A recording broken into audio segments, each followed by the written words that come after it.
The gun was already pressed to Susanna Sullivan's temple when Thomas Brooks walked through the door of Harding's general store.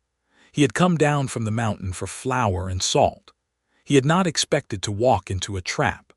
The man holding the weapon was Dale Cutter, and the name alone carried enough darkness to make Thomas's blood run cold.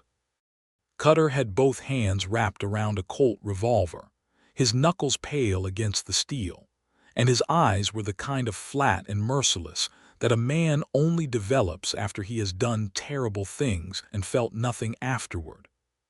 Susanna was pressed against the wooden counter, her dark hair disheveled, her green eyes wide and bright with a terror she was fighting hard not to show. She was losing that fight.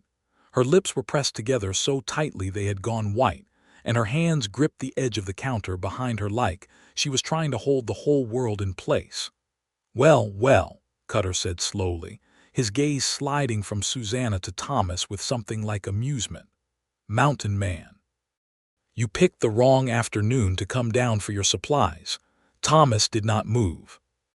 He was a large man, broad across the shoulders, standing 6 feet and 2 inches in his worn leather boots, and he had learned a very long time ago that stillness was its own kind of power. His dark eyes took in everything at once. The position of Cutter's body, the angle of the gun, the 2 other men near the back wall, one of them holding old Earl Harding by the collar of his shirt, the third man near the window.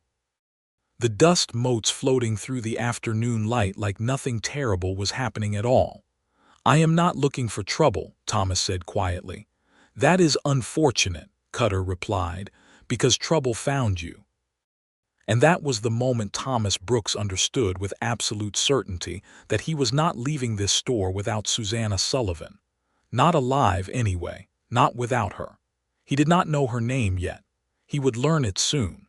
He would learn it, and then he would spend the rest of his life saying it quietly in the dark, like a prayer he had not known he needed.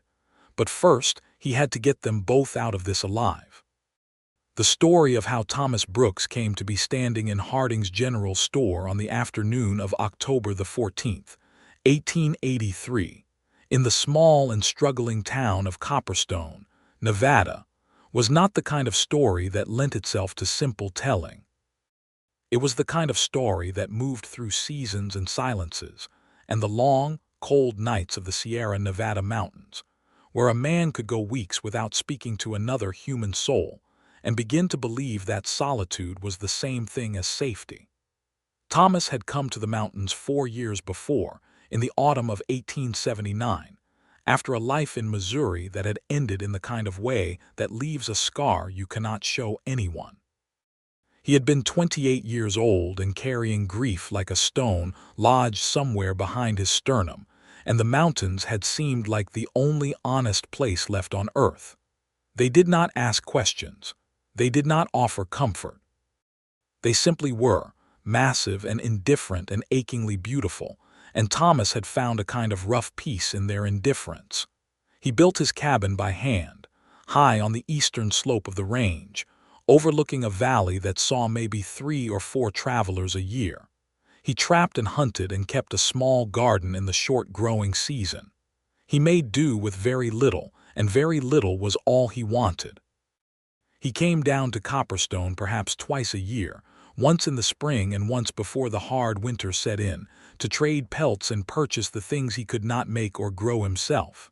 Flour, salt, coffee, lamp oil, occasionally a book from the small collection that Mrs. Harding kept on a shelf behind the counter, though she always pretended she was not selling them because respectable stores did not sell novels. He had never paid much attention to Copperstone itself. It was a small town, as Western towns went, built along a single main road of packed dirt that turned to mud every spring and cracked to dust every summer. There was the general store, a livery stable, a small hotel that served as a boarding house for the more persistent sort of traveler, a church that had been finished 3 years ago, a saloon that had been there longer than anything else, and a scattering of homes and outbuildings that suggested Copperstone was trying, even if it was not entirely sure what it was trying for. The population was modest. Perhaps 200 souls, if you counted the outlying farms and the handful of families who had come out west chasing the kind of promise that the Eastern newspapers kept printing in large, enthusiastic type. Most of them had found something harder and more complicated than the promise, but they had stayed anyway, because leaving felt like admitting that the newspapers had been right to be enthusiastic about something else entirely. Susanna Sullivan had arrived in Copperstone in June of 1883, 4 months before Thomas came down from his mountain on that October afternoon. She had come by stagecoach from Sacramento, and before that from Boston, and she had come because of a letter. The letter had been written by a man named Gerald Alcott, who had advertised in a Boston newspaper for a wife. He had described himself as a prosperous rancher of steady temperament and good character, a man of 40 years who sought a capable woman to share his homestead and his life. He had been honest about the hardships, or at least he had included a line about hardships being part of the frontier experience, which Susanna had understood to mean that it would be difficult but manageable. What he had not told her, and what she discovered upon arriving in Copperstone, was that the ranch was deeply in debt, that his temperament was neither steady nor good, and that his character was the kind of character that showed its truest face only after the stagecoach had departed and there was no easy way back. Still, she had stayed, not because of Gerald, but because she had no money to leave and no particular place to go back to. Boston held nothing for her anymore. Her father had died when she was 22, leaving behind more debts than assets, and her older brother Patrick had gone to sea and written letters with decreasing frequency until the letters had stopped altogether 2 years ago. She was 26 years old and alone, and practical enough to understand that the difference between a bad situation and an impossible one was often just the question of whether you could find something worth staying for. She had found things worth staying for. The desert sunrise, which was so violently beautiful it made her chest ache every single morning. The 2 children at the Alcott Ranch, Gerald's niece and nephew from his deceased sister, a girl of 9 named Clara and a boy of 7 named Henry, who had no one in the world but a man who barely noticed them. Susanna noticed them. She taught them to read from the books she had brought from Boston, wrapped carefully in oilcloth. She braided Clara's hair and helped Henry with his arithmetic and read to them both by lamplight after Gerald had gone to his room with his whiskey. And there was Mrs. Harding at the general store, a broad and warm woman of 60 who pressed Susanna's hand firmly the first time they met and said, without preamble, "You look like a woman who could use a friend," and then proceeded to be exactly that. Mrs. Harding was the unofficial heart of Copperstone. She knew everything that happened within a 10-mile radius, had an opinion on all of it, and dispensed both information and advice with the same generous hand. It was Mrs. Harding who first told Susanna about Dale Cutter. "He used to ride with the Benson gang," Mrs. Harding said one afternoon in July, while Susanna helped her organize a new shipment of dry goods. Bank robbers, stage robbers, that sort of thing. 3 of them were hanged in Utah 2 years back. Cutter escaped. He has been making his way around Nevada and California ever since, picking at whatever he can pick at. She paused, stacking tins of tobacco with unnecessary force. "He came through here once before, 3 years ago, took most of what Earl had in the cash box and shot our sheriff's horse." She said this last part with a particular grimness that suggested shooting the horse was, in her estimation, nearly as bad as shooting the man. "Is there no law in town now?" Susanna asked. "We have a deputy, young fellow named Sam Cross. He is capable enough for ordinary trouble, but Cutter is not ordinary trouble." Susanna had filed this information away with the practical efficiency she applied to most things, noted that Cutter was not currently in Copperstone, and continued with her life.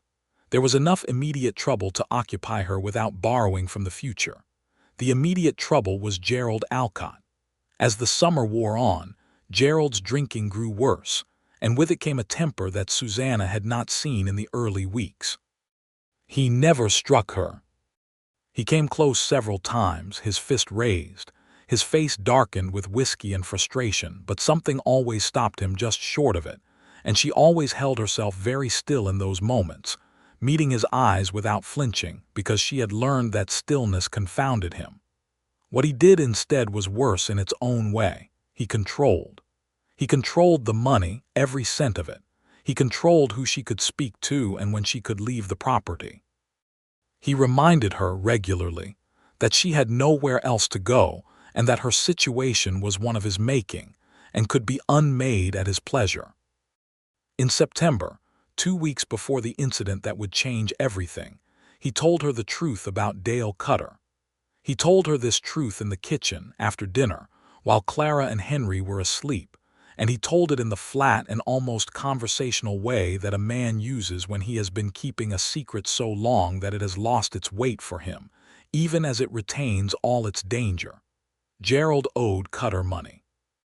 A significant amount of money, from a transaction several years ago that Gerald described vaguely as a business arrangement, but that Susanna understood, from context and tone, to mean something considerably less legitimate. Gerald had borrowed the money from Cutter to keep the ranch from foreclosure, and he had not paid it back, and now Cutter had sent word through a third party that he was coming to collect. "How much?" Susanna asked. Gerald named a figure. Susanna sat very still and looked at her hands. "You do not have it," she said. "No." "What does he intend to do?" Gerald refilled his glass. "Whatever he decides is fair compensation." Susanna looked at him. The fear she felt was cold and specific, not the general unease she had been living with for months, but something sharp and targeted. "Does he know about the children?" Gerald said nothing, which was an answer. She spent the following week thinking very carefully about this problem and arriving at a series of conclusions, all of them uncomfortable. She could not leave without money, and she had no money. She could tell Deputy Cross, but Cross was, as Mrs. Harding had noted, capable of ordinary trouble, and Cutter was not ordinary trouble. She could try to get word to the county sheriff in Elko, but Elko was 60 miles away, and communication was slow and unreliable. What she could do, and what she began to do, was quietly move Gerald's assets into a form that Cutter could not easily take. She could not access the cash, but she could arrange for certain things to be sold and the proceeds placed where Gerald could not spend them on whiskey and where Cutter could not reach them. This involved conversations with Mrs. Harding that were careful and oblique and entirely understood by both parties without ever being stated directly.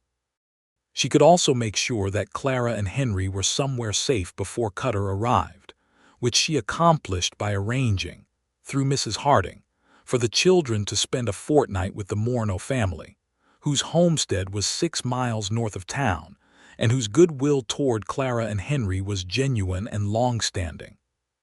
All of this was practical and sensible, and it was not enough, because on the afternoon of October the 14th, Gerald Alcott rode out to meet a man about a horse he was supposedly selling, and Dale Cutter arrived in Copperstone with 3 associates, and Susanna was in Harding's general store returning a bolt of fabric when they walked in and locked the door behind them. Old Earl Harding was there.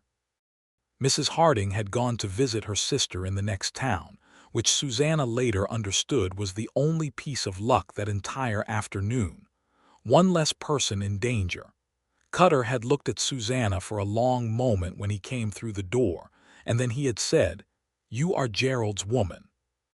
"I am nobody's woman," Susanna had replied, which was true and brave and probably unwise.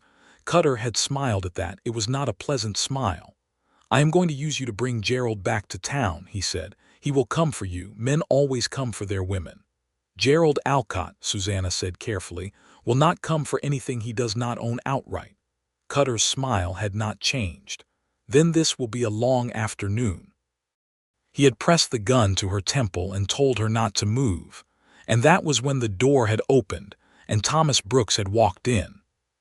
Thomas assessed the situation with the particular clarity of a man who has spent years in the wilderness learning to read environments for danger. The mountains do not give second chances. Neither, apparently, did Dale Cutter. There were 4 men. Thomas was one. Earl Harding was 63 years old with a bad hip and no weapon within reach. The woman was unarmed and pinned. These were poor odds by most measures. Thomas had faced poor odds before, not like this. Not with this specific quality of something he could not quite name, this sharp and immediate alarm that had nothing to do with his own safety and everything to do with the woman pressed against that counter, who was holding herself together through what he recognized as sheer force of will. "I have pelts to trade," Thomas said to Cutter, keeping his voice easy. He had not reached for his rifle, which he had left leaning against the wall when he entered, because reaching for a weapon when a man already has a gun pressed to a woman's head was not strategy, it was suicide. "Good quality beaver and fox, worth a fair price. I am not interested in whatever arrangement you have here. I will make my trade and be on my way." Cutter looked at him with those flat eyes. "I said you picked the wrong afternoon." "You did say that," Thomas agreed. "I am a stubborn man. I would like to make my trade." It was not a good plan. It was barely a plan at all. But it was what Thomas had, and he began to walk it forward with the careful patience of a man who knows that every second the gun is not fired is a second gained. One of Cutter's men, the one near the back wall who was holding Earl Harding's collar, was young, maybe 20 years old. His eyes kept moving to the door. Thomas filed that away. The man by the window was older and steadier, watching Thomas with undisguised calculation. The fourth man was standing behind the counter going through the cash box, and he was paying attention to the cash box, which meant his attention was divided. Thomas moved toward the counter where the pelts he had brought down the mountain were bundled and tied. It was a natural movement, the movement of a man conducting ordinary business, and it brought him 4 feet closer to Cutter. "I do not know you," Cutter said. "Thomas Brooks, I live up the mountain. I come down twice a year." "Mountain man," Cutter said again, as if confirming something. "That is what people call me." Susanna was watching him. He could feel her watching him, those green eyes tracking his movement with an intensity that told him she understood exactly what he was doing and was trying to decide whether to trust it. He did not look at her directly. Looking at her would have told Cutter something Thomas did not want him to know yet. "You are going to put your hands where I can see them," Cutter said, "and you are going to stand very still, and you are going to wait with the rest of the hostages while I conduct my business." "What is your business?" Thomas asked. Cutter's flat eyes shifted slightly. "That is not your concern." "A man with a gun pressed to a woman's head makes it everyone's concern," Thomas said. He kept his voice level. No challenge in it, just observation. The young man near the back wall moved his weight from foot to foot. The one by the window had his hand near his holster now. Thomas stopped moving. He was close enough now. Not close enough for the gun, but close enough for what came next if he could find an opening. He looked at Susanna for the first time since he had assessed the room, and in that single glance something passed between them that Thomas would spend years afterward trying to describe and never quite managing. It was an understanding. It was specific and wordless, and it arrived in both of them at the same moment. She moved first. She did not reach for the gun. She dropped. She simply let her knees give and fell straight down behind the counter, and Cutter's gun was suddenly pointing at nothing. And in the half-second that it took him to process this, Thomas covered the distance between them and drove his shoulder into Cutter's chest with everything he had. The gun went off. The shot hit the ceiling. Plaster dust fell in a shower.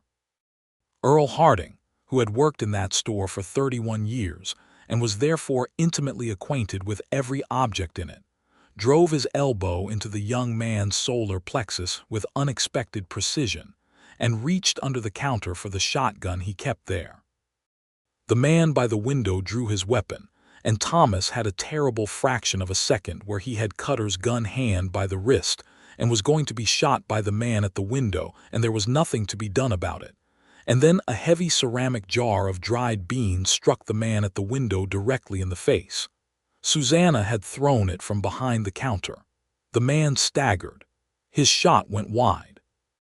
Thomas twisted Cutter's wrist with the particular leveraged force of a man who has spent years cutting wood and hauling traps and wrestling with the physical demands of mountain life, and the revolver fell. Earl Harding's shotgun spoke once, aimed at the floor, the universal language of a man who means business.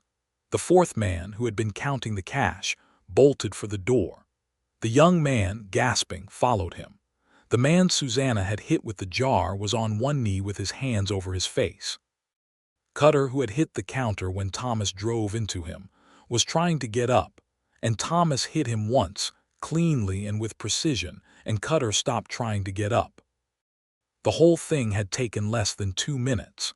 Thomas stood in the middle of the store with blood from a cut on his forehead, which he did not remember receiving, running into his eye. His heart was hitting his ribs in a way that had very little to do with the physical exertion and everything to do with the last 30 seconds, which had been some of the more terrifying of his life. He looked over the counter. Susanna Sullivan was sitting on the floor with her back against the shelves, surrounded by fallen tins and a smashed jar of beans. She was breathing hard. Her hair had come completely down. There was plaster dust on her shoulders. She was, in that moment, the most alive-looking person Thomas had ever seen. "Are you hurt?" he asked. She looked up at him, and there was something in her expression that was trying very hard to be composed and not entirely succeeding. "No," she said. "Are you?" He touched his forehead, looked at the blood on his fingers. "I have had worse." She looked at him for another long moment. "You threw yourself at a man with a gun. You dropped like a stone and then threw a jar of beans at a second man with a gun." Something shifted in her expression, not quite a smile, but close. "I grew up with a brother," she said. "I have good aim." Thomas Brooks, who had not laughed in longer than he could easily remember, felt something move in his chest that was dangerously close to it.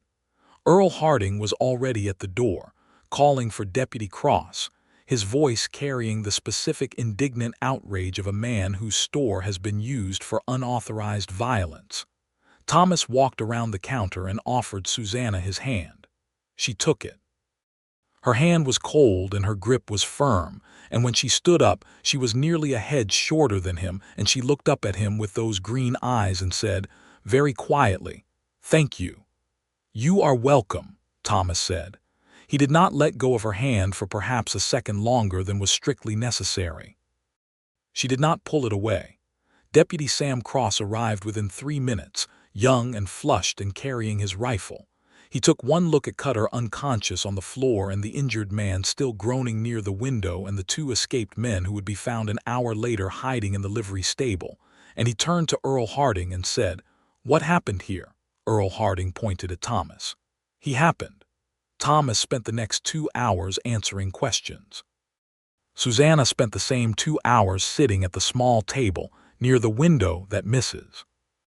Harding used for her private correspondence, drinking the coffee that Earl had made with shaking hands, and watching Thomas answer questions with the same quiet steadiness he appeared to bring to everything. She was watching him with an attention that she recognized was not entirely appropriate to the situation, and did not particularly try to stop. He was not what she would have called a handsome man in the conventional way, though she would come to think differently later. He was large and weathered, and there was something in his face that suggested he had lived through things, and had not come out the other side unchanged. He had dark eyes and dark hair shot through with early gray at the temples, and he was 32 years old, though she did not know this yet. His clothes were working clothes, clean but worn. His hands were the hands of a man who used them. What she noticed most was the way he spoke. Even, measured, honest. No performance in it. He told Deputy Cross exactly what had happened in exactly the order it had happened, and when Cross asked him questions, he answered them directly and without embellishment. And when Cross tried to suggest that perhaps Thomas had provoked the situation, Thomas said, with no particular heat, "A man with a gun to a woman's head does not require provocation," and Cross had the grace to look slightly ashamed. When Cross finally finished and went away to deal with his prisoners, Thomas came over to where Susanna was sitting. He stood at a slight distance, respecting the space, and said, "Will you be all right?" "Yes," she said. "I think so." She paused. "Gerald Alcott is my employer technically. He owes Cutter money. That is what all of this was about." Thomas absorbed this. "Is he likely to be found tonight? I do not know where he went. Is there somewhere safe you can stay?" Susanna thought about it. "Mrs. Harding's sister is in Reno. Mrs. Harding herself will be back tomorrow." She paused. "I can stay at the hotel." Thomas nodded slowly. He looked at Earl Harding, who was doing a damage assessment behind the counter and muttering to himself about plaster and property values. Then he looked back at Susanna. "I was going to ride back up the mountain tonight," he said. "I came down for supplies." "Yes," she said. "You mentioned flour and salt." He had not mentioned flour and salt. She had heard it from Cross, who had asked Thomas what he came down for. The fact that she had been listening that carefully told Thomas something, and the fact that she had repeated it now, slightly flustered, told him something else. "I think," Thomas said carefully, "that I might stay in town tonight. Earl has a room above the store." "You do not have to do that," she said. "I know," he said. "I am going to anyway." She looked at him. Something in her chest, which had been tight and frightened for most of the last 4 hours, eased very slightly. "All right," she said. "Thank you again." "You are welcome, again." That night, Susanna lay in the narrow hotel bed and stared at the ceiling and thought about several things in the particular urgent way you think about things after surviving something that might have gone very differently. She thought about Gerald and the money and the trap she had been living in for 4 months. She thought about Clara and Henry, safe with the Mornos, and felt a wash of relief so strong it made her eyes sting. She thought about Dale Cutter, who was currently in Deputy Cross's jail cell and who would be transported to Elko and then to stand trial, Cross had assured her, for a list of prior offenses long enough to ensure he would not be a problem again. And she thought about Thomas Brooks, the mountain man who had walked into an armed siege for flour and salt and had not left until she was safe. She thought about the way he had looked at her over the counter, that single direct look that had communicated everything they needed to say in the space of a heartbeat. She thought about his hand, which was warm and solid and had held hers for just that one extra second. She thought about the way he had said "you are welcome," again, with the faintest possible trace of something that was not quite a smile but was absolutely something. She had not had something to look forward to in a very long time. The sensation of having something to look forward to was unfamiliar enough that it took her a while to identify it, lying there in the dark. In the morning, Gerald came back. He came riding into Copperstone at 7 in the morning, which was earlier than he usually did anything, and he went straight to the jail to demand Cutter's release on the grounds that it was a private matter between himself and Cutter and no concern of the laws. Cross was unimpressed by this argument and said so with some energy. Gerald then came to the hotel where he found Susanna at breakfast, and Thomas Brooks was sitting across the table from her drinking coffee and eating eggs because Earl Harding had told him Susanna would be at the hotel for breakfast and Thomas had seen no reason not to go there. Gerald looked at the two of them. His face arranged itself into something ugly. "I see," he said. "Gerald," Susanna said. Her voice was steady. She had made certain decisions during the night and she was carrying them into the morning with a steadiness that was new and felt good. "Sit down." "I will not sit down," Gerald said. "Who is this man?" "Thomas Brooks," Thomas said, not standing up. "I was in the store when Cutter came in yesterday." Gerald's eyes went to Susanna. "You are the reason Cutter is in jail." "Deputy Cross is the reason Cutter is in jail," Susanna said. "I am merely the reason he did not shoot anyone." She paused. "Gerald, we need to talk about what happens next." What happened next was a conversation that Susanna had been preparing for and Gerald had been avoiding, and it was not comfortable, but it was necessary, and she conducted it with the clear and honest efficiency of a woman who has run out of patience with comfort as a priority. She told him that she was not going to continue in an arrangement where she was used as leverage for his debts.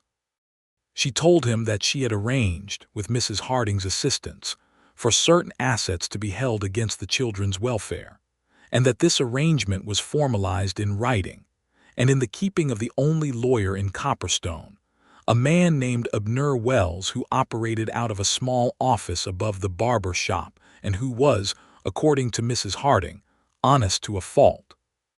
She told Gerald that she would stay through the winter for Clara and Henry's sake, but that she expected to be paid a fair wage for her work and to have the freedom to come and go as she chose, and that if either of these conditions was not met, she would find her own accommodation and her own employment, and he could manage his household and his debts without her. Gerald listened to all of this with a face that went through several colors.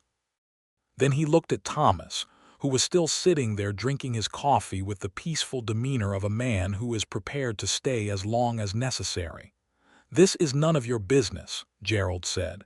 "No," Thomas agreed. "It is not." "Then why are you still sitting there?" Thomas looked at him steadily. "Because I have not finished my coffee," he said, "and because Miss Sullivan has not indicated that she wants me to leave." Susanna had, in fact, not indicated anything of the sort. She was looking at Thomas with an expression that was equal parts gratitude and something warmer, and she turned back to Gerald and said, "Those are my terms. I would like your answer." Gerald said several things that were not pleasant, and then he said yes, because he was practical beneath the whiskey and the temper, and he knew when he was out of positions to bargain from. He left. Thomas finished his coffee. "You did not have to stay for that," Susanna said. "I know," Thomas said. He turned his coffee cup slowly in his hands. "I did not want to leave." She looked at him. The morning light was coming through the window at a particular angle that lit the dust motes and the side of his face and the gray at his temples, and Susanna thought that he was, in fact, a very handsome man in the way that mattered, which was not the conventional way at all but the honest way. "You should have gone back up your mountain last night," she said. "Your supplies are still in the store. Earl is holding them. And now—" "Now," Thomas said, "I am wondering if there is any particular reason to go back up the mountain today." She was quiet for a moment. "There is a festival at the church on Saturday," she said carefully.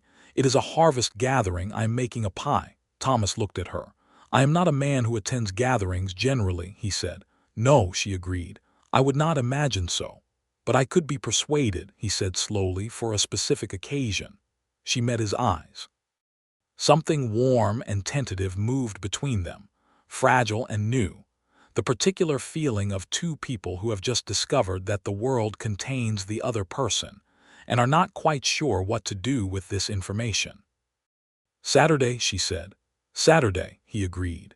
He went back up his mountain that afternoon with his flour and his salt and a box of lamp oil, and a novel that Mrs. Harding had pressed into his hands when he stopped to collect his supplies.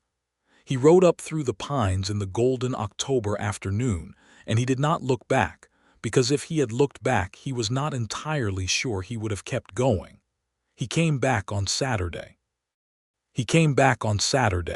And he was early, which was not a thing he had expected of himself, and he found Susanna outside the church in a blue dress he had not seen before, carrying a pie that appeared to have been made with dried apples and considerable ambition, and when she saw him, her face opened into a smile that was entirely unguarded and entirely for him. He had never seen anything he wanted more to deserve. The harvest gathering was the kind of community event that small Western towns organize with enormous effort and genuine love, potluck tables covered in food that people had stretched their budgets to bring, children running between adults' legs, a fiddle player who was enthusiastic if not precisely skilled, and the specific warmth of people who have chosen to build their lives in a difficult place and have decided to celebrate that choice. Thomas was introduced to approximately 14 people in the first 20 minutes, because Susanna knew everyone, and everyone wanted to know who was standing at her side. He bore the introductions with good grace and answered questions about mountain life with more detail than he usually offered, because Susanna was listening, and he found that he wanted her to know things about him. He found out things about her too, in the easy conversational way of a gathering where there is food and not too much noise. He found out that she was from Boston and that she had studied at a women's school there for 2 years before her father's death had made further study impossible.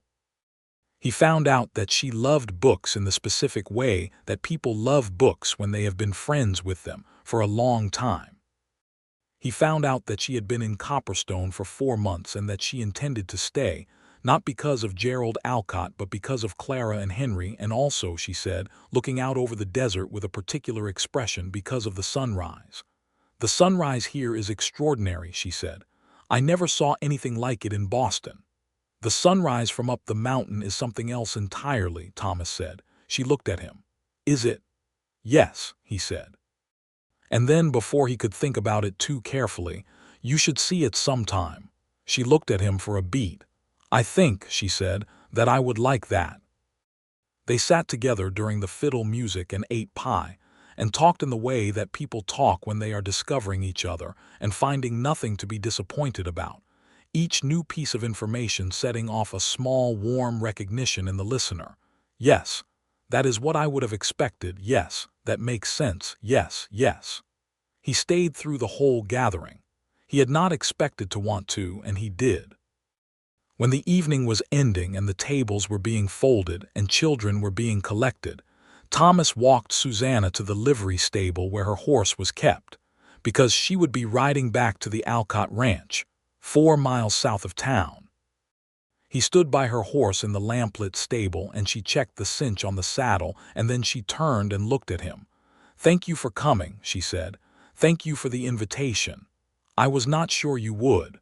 "I was not sure either," he admitted. She put her foot in the stirrup and then stopped and looked at him again.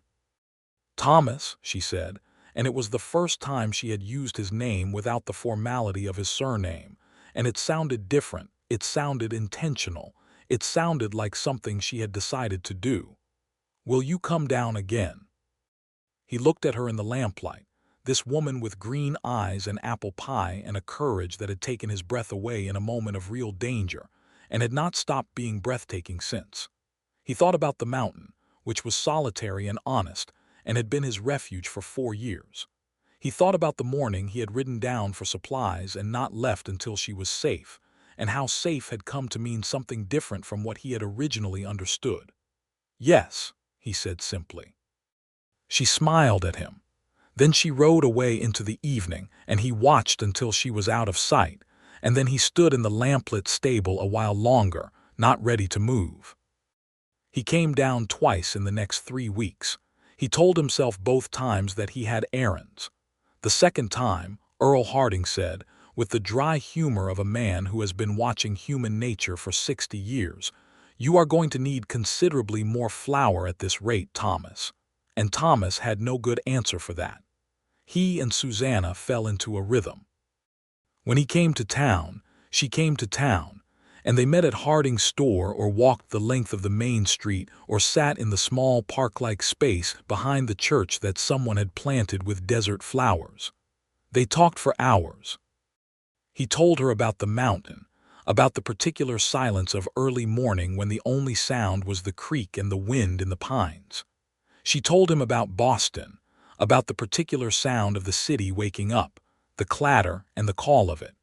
They were from completely different worlds and found each other's worlds endlessly interesting, which seemed to them both like a very good sign. He learned her history gradually, the way you learn things from a person who is careful with themselves, because they have had reason to be. He learned about her father, who had been a kind man brought low by circumstances. About her brother Patrick, whose silence frightened her in a way she had not admitted to anyone before.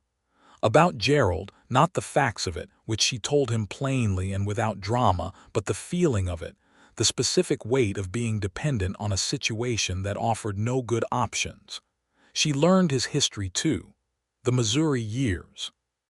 A woman named Catherine, whom he had loved and lost to fever in the hard winter of 1878, and who was the reason he had come to the mountain, and whose name he said with a quietness that told Susanna it was still, 4 years later, a wound that had healed but left its mark. She was glad he told her. It made him more real, more whole, more knowable, and she wanted very badly to know him. In November he came down and she was not in town. He inquired with careful casualness at the store, and Mrs. Harding, who had returned from Reno and had taken an immediate and thorough liking to Thomas, told him that Susanna was at the ranch because Henry had a fever. Thomas rode out to the Alcott Ranch without particularly deciding to. Gerald was away somewhere.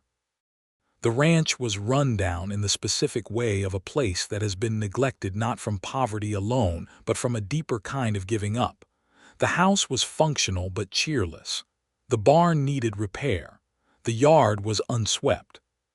Susanna was in the kitchen when he knocked, and when she opened the door and found him standing there, she looked surprised, and then something warmer than surprised, and she stepped back to let him in. Henry was in bed with a fever that had been running 2 days. He was a small, serious-faced boy with a tendency to ask questions that were either very practical or unexpectedly profound, and he looked up at Thomas from his pile of blankets with the evaluating gaze of a child who has learned to assess adults carefully. "Are you the man who hit the bad man in our shop?" he asked. "I am," Thomas said. "How do you feel?" "Hot," Henry said, "and boring. Susanna reads to me, but she only has one book left that I have not heard." Thomas looked at Susanna, who was bringing a fresh cloth and cool water.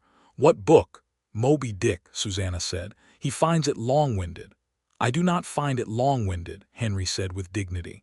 "I find the whale parts interesting and the other parts less interesting." Thomas sat in the chair beside the boy's bed. "I have a book," he said. He had brought it with him from the mountain, tucked in his saddlebag, because he had been in the middle of it and had not thought to put it somewhere else. He pulled it out.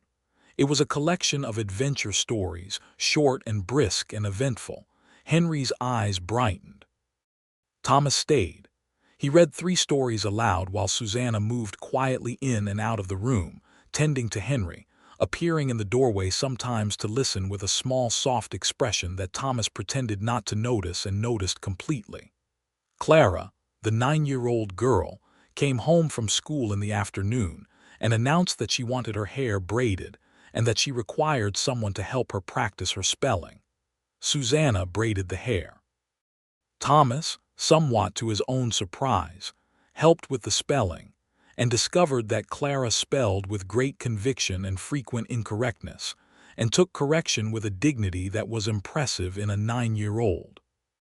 When evening came and the children were settled, Susanna made supper, simple but good, and they sat across from each other at the kitchen table with the lamplight between them, and Thomas stayed for supper, and then it was late enough that riding back to the mountain was not reasonable, and Earl Harding had a room, and Thomas went to the room. He lay in the dark and thought about the kitchen table and the lamplight, and the way Susanna had looked at him when he had made Henry laugh with a funny voice for one of the story characters. He thought about Clara's spelling and Henry's fever and the worn linoleum of the Alcott kitchen floor and the cheerless state of the ranch, and the fact that 2 children were living in it with a man who barely noticed them and a woman who was giving everything she had to make it less than what it was. He thought about the mountain. He thought about it honestly, which he had not done in a while. He thought about what it gave him and what it cost him and what it was actually for at this point, 4 years in. The grief for Catherine was real and it would always be real, but grief was not the same as a reason, and he had known for some time that it had quietly stopped being a reason and had become a habit, the habit of solitude, the habit of safety, the safety of not having anything to lose. He realized, lying in the dark in a boarding room above Earl Harding's store in Copperstone, Nevada, in November of 1883, extremely tired of not having anything to lose. He came back in December. He came back 4 times in December. He stopped pretending he had errands. The shift between them happened gradually and then all at once, the way temperature changes.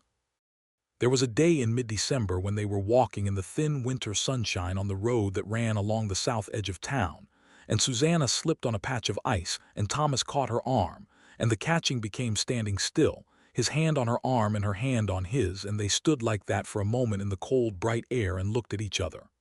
"Thomas," she said, and stopped. "Yes," he said, answering what she had not said. She laughed softly. "You do not know what I was going to say." "No," he agreed, "but I know what I would have said." She looked up at him. The cold had put color in her cheeks, and she had never looked more real to him, more present, more wholly herself. "What would you have said?" He reached up with his free hand and very carefully, with the specific deliberateness of a man who is aware that he is doing something that will change everything, tucked a strand of dark hair behind her ear. His fingers rested just briefly against the line of her jaw. She went very still, but she did not step back. "Susanna," he said, "I am not a man who says things he does not mean. I am not a man who does things without thinking about them. I have been thinking about this for a long time." "This," she repeated. "You," he said, with the particular directness that was his native language. Her eyes were bright. "Thomas," she said very quietly. "So have I." He kissed her there on the winter road in the thin December sunshine, careful and deliberate and entirely certain, and she kissed him back with a warmth that was entirely her own, and the world arranged itself into something that made considerably more sense than it had before. Christmas in Copperstone was modest and cold and genuinely lovely.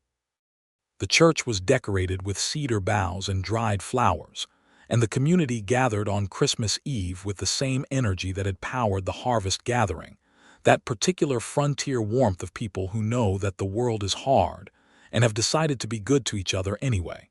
Thomas was there. He was there as Susanna's, which was new and public and felt entirely right. Mrs. Harding looked at the two of them with the serene satisfaction of a woman who has correctly predicted an outcome. Earl Harding shook Thomas's hand and said, "About time, son," which Thomas took in the spirit intended. Clara made Thomas a Christmas gift. It was a drawing of the mountain, which she had based entirely on Susanna's descriptions because she had never been there, and it was recognizable as a mountain, and included a small square that was presumably the cabin and a stick figure that was presumably Thomas, and she had used 5 different colors, which he found extremely moving and did not say so because 9-year-olds have dignity. Henry gave him a marble. It was Henry's best marble, clear glass with a blue swirl in the center, and the seriousness with which he presented it told Thomas it was not given lightly. Thomas carried it in his coat pocket from that day forward and continued to do so for the rest of his life. In January, he stopped going back to the mountain between visits. It was not a decision he announced. It simply became clear that going back made less sense than staying, and so he stayed. He helped Earl Harding repair the storeroom roof, which had developed a leak over the winter. He helped Deputy Cross track down 2 men who had stolen horses from the Morno homestead, which was resolved without gunfire and with the return of the horses.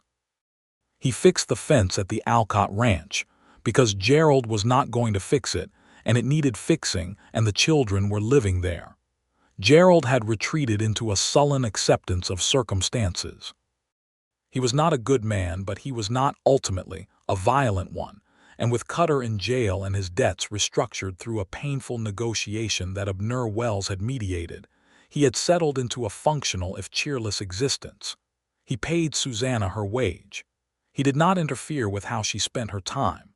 He seemed, if anything, slightly relieved that someone else was managing the practical dimensions of life. The winter moved. February came with a hard freeze that left the desert landscape glittering and still. Thomas spent his days between town and ranch, and his evenings with Susanna, and he was building something, he could feel it, some kind of life that had dimensions he had forgotten existed. Community, routine, the particular pleasure of being known by people who had come to expect you. He was sitting with Susanna one February evening by the fire at Mrs. Harding's house, where they often gathered for Sunday supper, and Mrs. Harding had gone to check on something in the kitchen, and the fire was low and warm, and Susanna was reading, her feet tucked under her on the settee, and Thomas was watching her read with a contentment so deep it was almost alarming. She looked up and caught him watching. "What?" she said. "Nothing," he said. "I'm just looking at you." She set the book down. The firelight moved across her face. "Thomas, what are you thinking?" He was quiet for a moment. He had been thinking about the question for several weeks.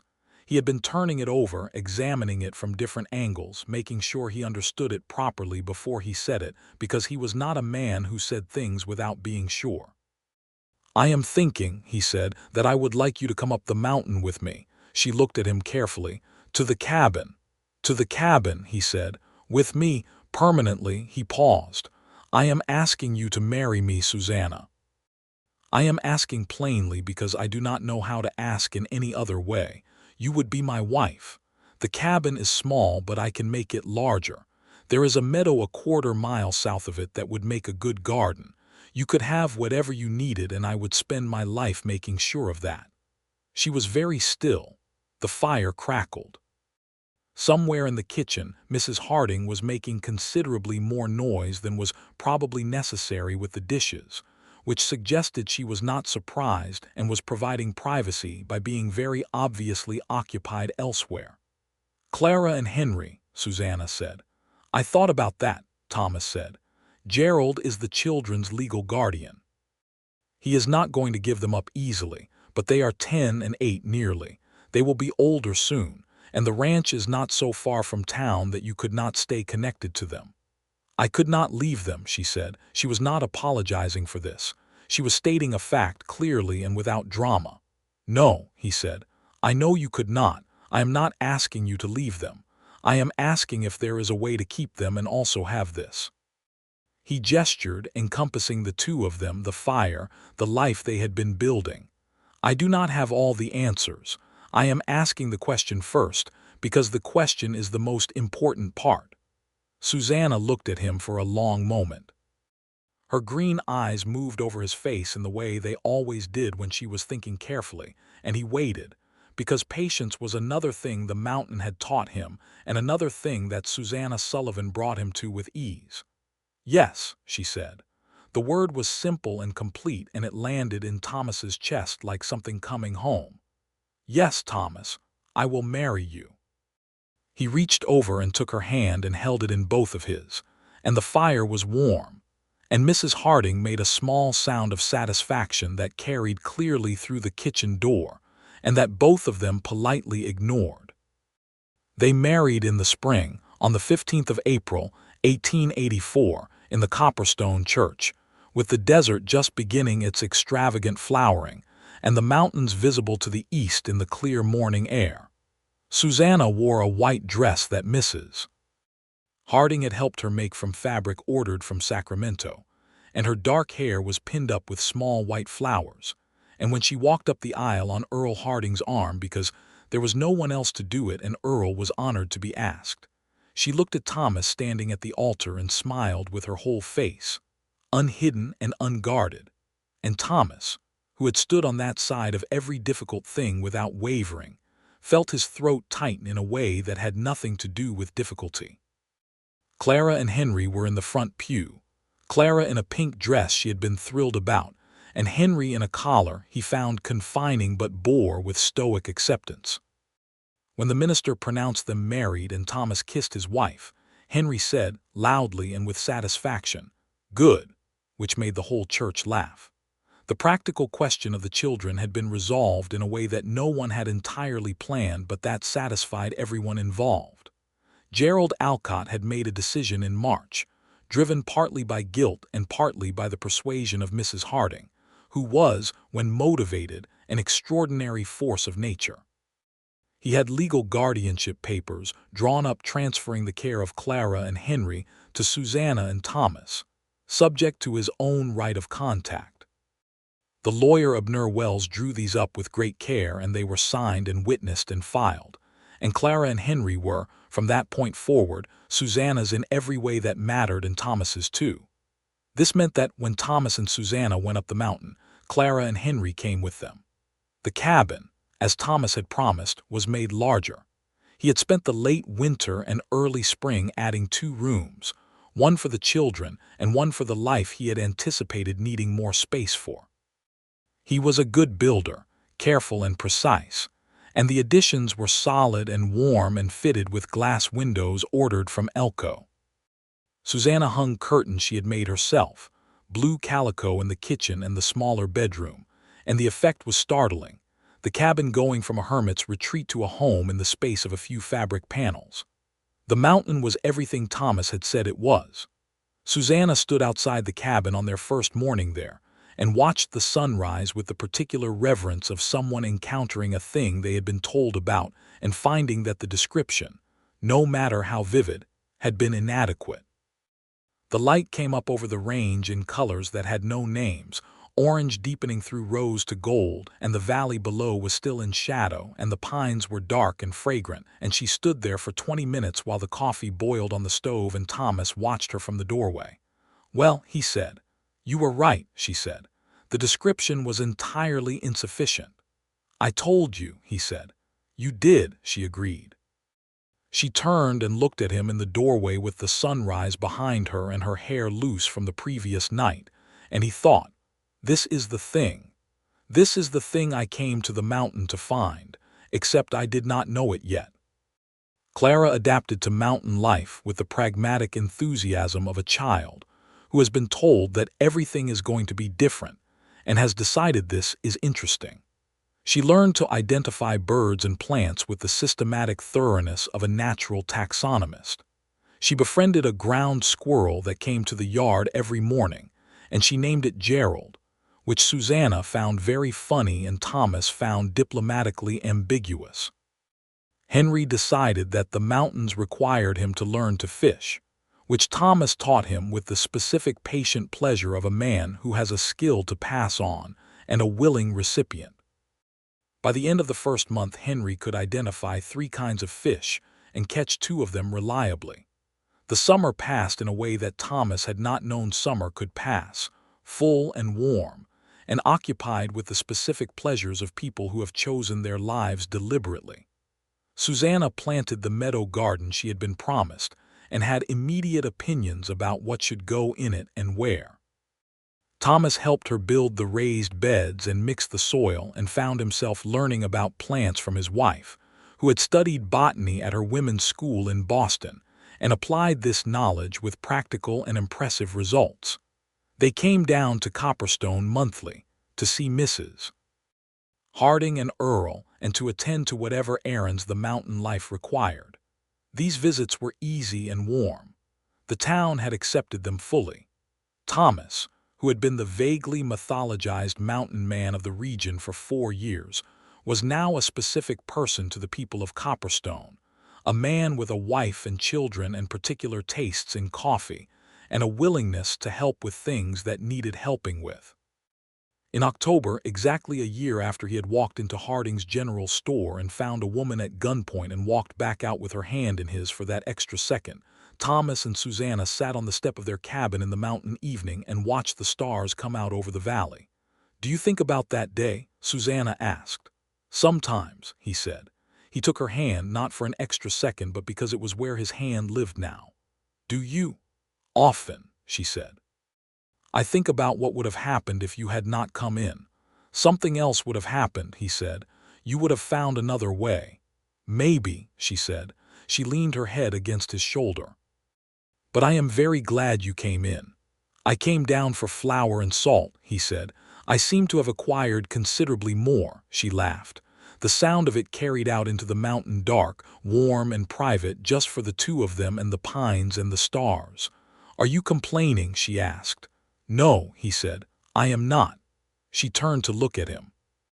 In the starlight her eyes were dark and her face was soft in a way that was exclusively his, the way she looked at him in private moments, without the competence and composure she carried through the world.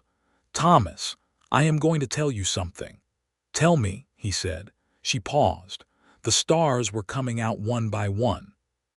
"We are going to have a baby," she said. He was quiet, not from shock exactly, but from the particular fullness of a moment that deserves a moment. He turned to look at her. She was watching him with those green eyes, soft and slightly anxious, waiting. He put his hand against her face the way he had on the winter road when everything changed. "When?" he asked. "April, I think," she said. April. The month they had married, he thought, the world has a sense of occasion. "Susanna," he said. "Yes." "I love you," he said. He had said it before, but not like this, not weighted with this particular significance, this specific awareness of what love had built and what it was going to build. "I love you, and I am going to love this child, and there is nothing in the world I want more than this life." She put both arms around him and pressed her face against his shoulder, and said something that was slightly muffled by his coat, but that he heard clearly anyway. He held her in the mountain dark while the stars continued their indifferent and beautiful arrangement across the sky, and he thought about Catherine, briefly, honestly, with the tenderness that was all that grief left you in the end if you were lucky. He thought, "I carried you with me, and the mountain carried you too, and what came after was not a betrayal of you. What came after was what comes after." Then he thought about Susanna. Then he thought about April. Then he was just there on his mountain with his wife. The winter was quiet and good. Clara turned 10 in November and Henry turned 9 in January, and both birthdays were celebrated with the focused enthusiasm that children bring to the topic of their own significance. Mrs. Harding rode up to the cabin for Clara's birthday, an expedition that she approached as a great adventure, and that Earl Harding approached with visible anxiety on her behalf. And she brought a layer cake from Sacramento that she had ordered specially, and it arrived slightly lopsided from the journey but tasted magnificent. Susanna's pregnancy was straightforward. She was healthy and practical about it, continuing her garden through the fall until it frosted, managing the household with the same quiet efficiency she brought to everything, accepting help when it was offered, and not making more of the discomforts than was warranted. Thomas hovered, which she tolerated with good humor and occasional gentle requests that he please stop checking whether she had enough blankets. He rode down to Elko in February to consult with a doctor there, who told him everything he needed to know about what to expect and what to have on hand. He also asked, while he was in Elko, about a letter he had written, on Susanna's behalf and with her full knowledge and tearful gratitude, to the Maritime Records Office in San Francisco, inquiring about one Patrick Sullivan, last known to be sailing the Pacific trade routes. The letter had gone in December and he had not expected a reply yet, but when he was in Elko he checked at the post office. There was a reply. He brought it home tucked inside his coat, against his heart, because he was not sure what it said and he wanted Susanna to read it with him there. She read it at the kitchen table with his hand on her back. Her hands were shaking by the second paragraph. Patrick Sullivan was alive. He had been in Australia for 18 months, working the trade routes between Sydney and San Francisco, and he had not written because he had believed, based on a letter he had received that was garbled in the telling, that Susanna had married a man in Boston and was settled there, and had no need of correspondence. This was a misunderstanding so spectacularly frustrating that Susanna set the letter down and pressed both hands to her eyes. "He is alive," she said. "He is alive," Thomas confirmed. "He thought I was settled," she said. "He thought I was fine, apparently." "I was not fine," she said from behind her hands. "I was absolutely not fine." "No," Thomas said carefully. "But you are now." She looked up at him. Her eyes were full. "Yes," she said, "I am now." She looked at the letter again. "There is a forwarding address. He is in San Francisco." Thomas had already written the reply in his head on the ride home. He told Susanna what it would say. She listened and nodded and then said she would like to add a few things. They composed the letter together that evening, the two of them at the kitchen table with the lamp between them, and it was warm and detailed, and ended with the invitation for Patrick Sullivan to come to Nevada and see for himself.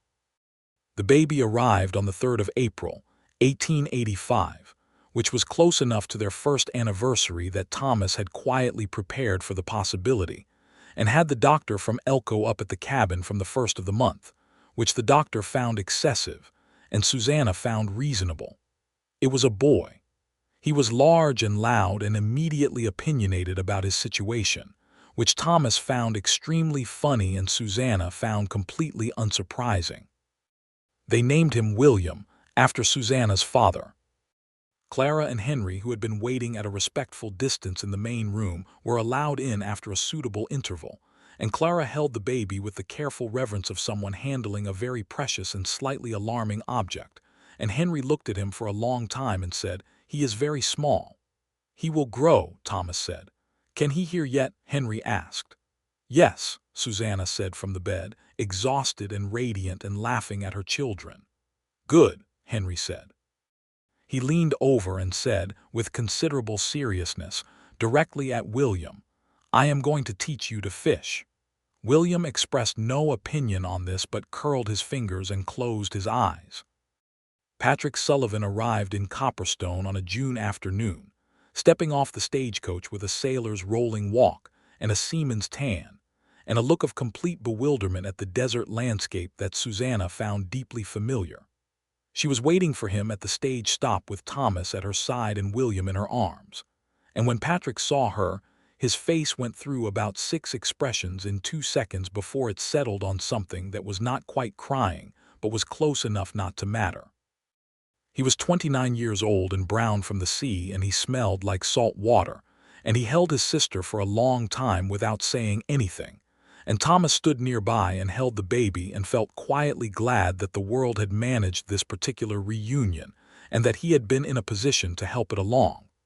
Patrick was, in person, very much like Susanna. He had the same directness, the same humor, the same green eyes.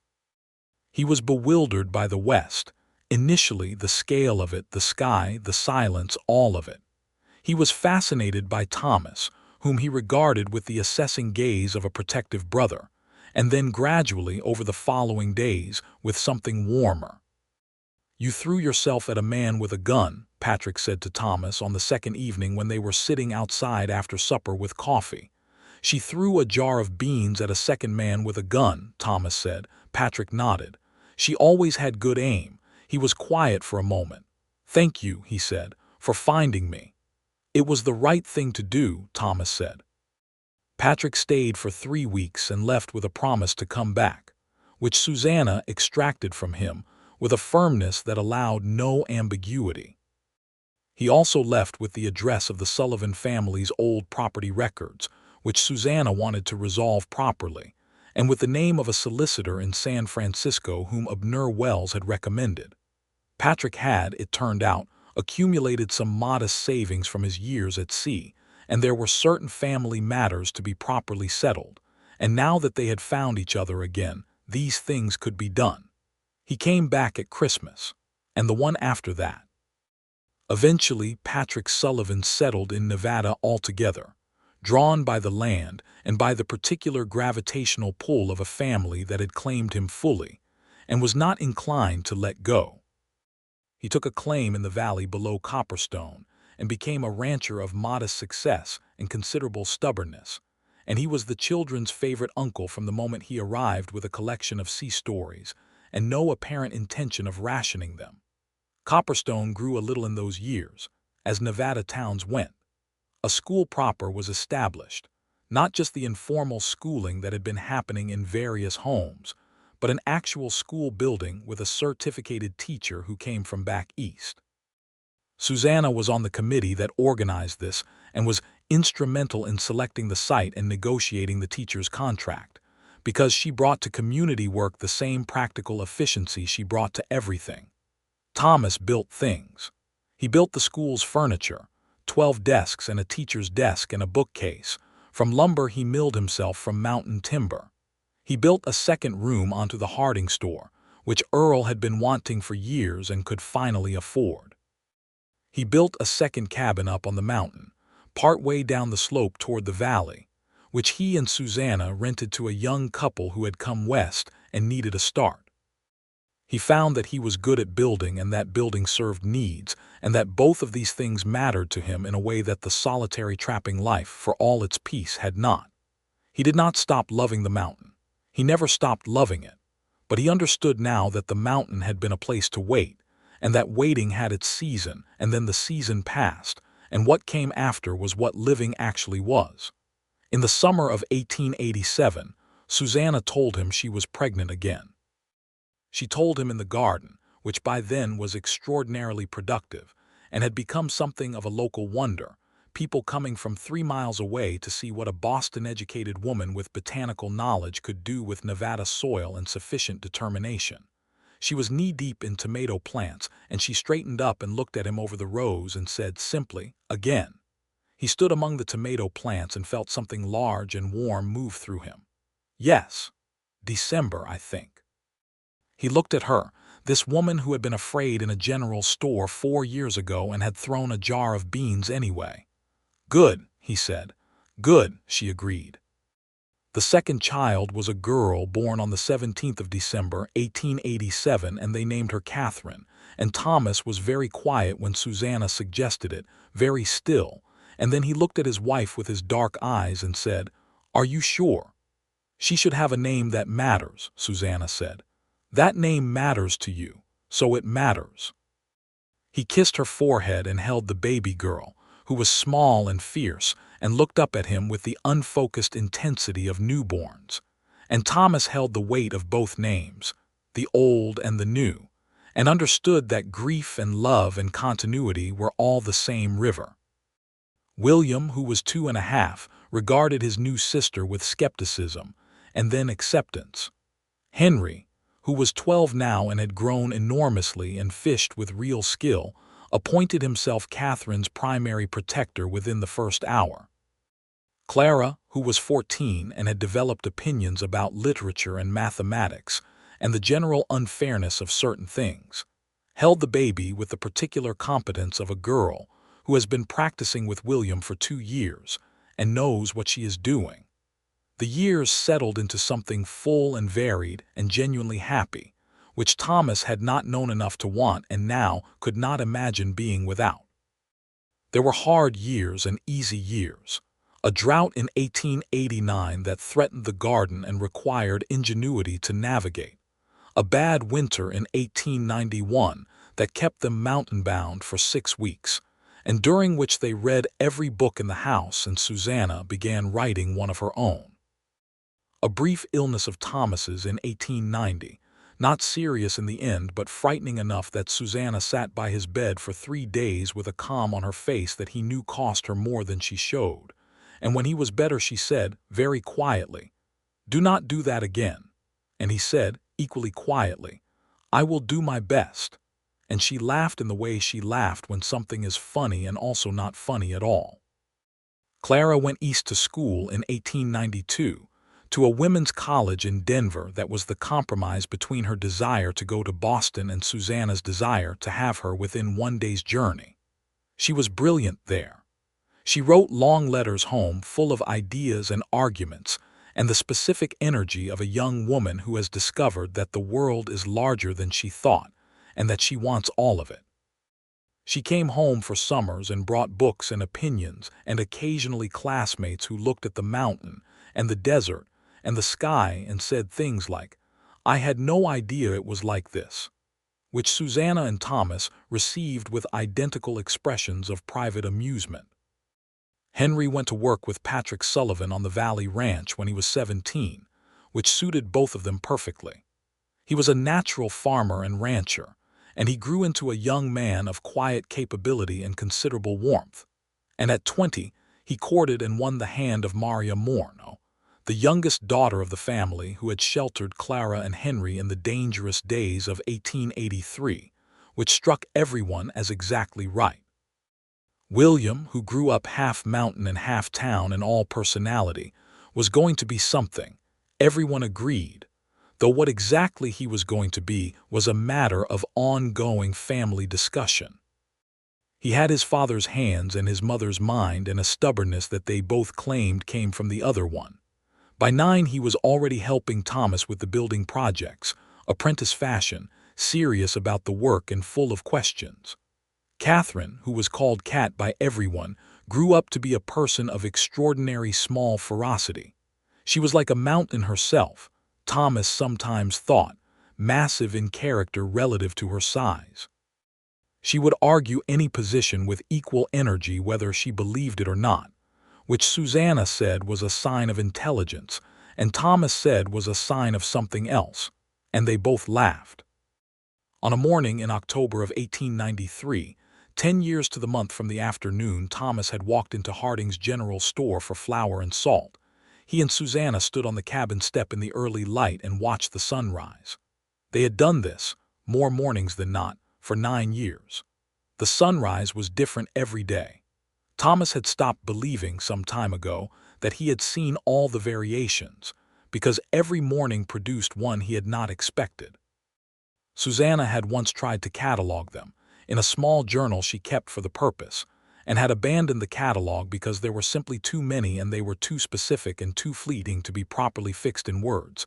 And she was a woman who believed in the power of words, so this had been a meaningful concession. "Do you know what today is?" she asked. "I know," he said. She leaned into him the way she had for 9 years, the weight of her against his side, comfortable and certain. "What would you have done," she asked, "if you had walked in and it had been someone else? If I had not been there?" He thought about it honestly. "I would have done the same thing," he said. "I would have tried to help whoever was there." "Yes," she said. "I know." She paused. "But then you would have left." "Yes," he said. "Then I would have left. Instead you stayed." "Instead I stayed," he agreed. She tilted her head to look up at him. The light was doing extraordinary things with the eastern sky, purple giving way to rose, rose to gold, the valley below still dark and the mountains above already bright. "Thomas, are you glad?" He looked down at her, this woman with the green eyes and the courage and the jar of beans and the Boston education and the botanical garden and the 2 children and the 2 they had brought with them, and the family assembled around them like a life built with intention and love and considerable stubbornness. He put his arm around her and pulled her close. "Yes," he said, "there is not a single part of this I would change." She was quiet for a moment. Then she said, with the smile in her voice that he could always hear when it was there, "Not even the flour and salt." "I brought the flour and salt home eventually," he said. "I just took a scenic route." She laughed, and the sound of it went out into the mountain morning, into the air that smelled of pine and cold, and the specific clean clarity of high places.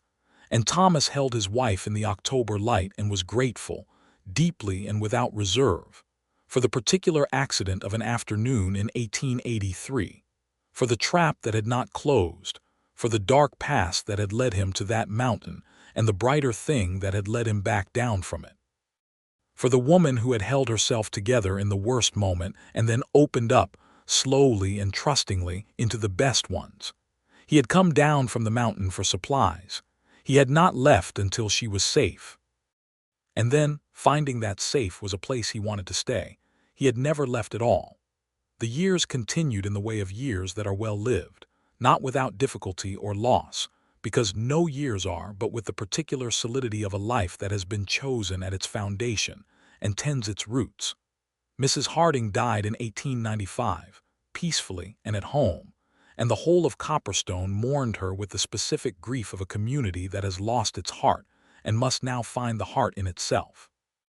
Earl Harding continued for several more years, quieter without her but steady, and Thomas made a point of visiting him weekly for as long as he was able. Clara came home from Denver and married in 1898, a man named Daniel Reyes who was a schoolteacher and who loved her with the particular appreciative love that intelligent men feel for women who do not condescend to manage themselves on their behalf. They settled in Copperstone because Clara would not leave entirely, and Daniel was glad enough of any place where the sky looked like that. William, at 16, announced his intention to study engineering in San Francisco, which no one was particularly surprised by, and at 18 he went, and he was extraordinary at it, as everyone had somehow known he would be, and he wrote letters home that were full of numbers and structures and occasionally something personal, and they were always long letters because he was his mother's son. Kat, at 12, declared her intention to become a doctor, which in 1899 was not a straightforward path for a woman, but was not, increasingly, an impossible one.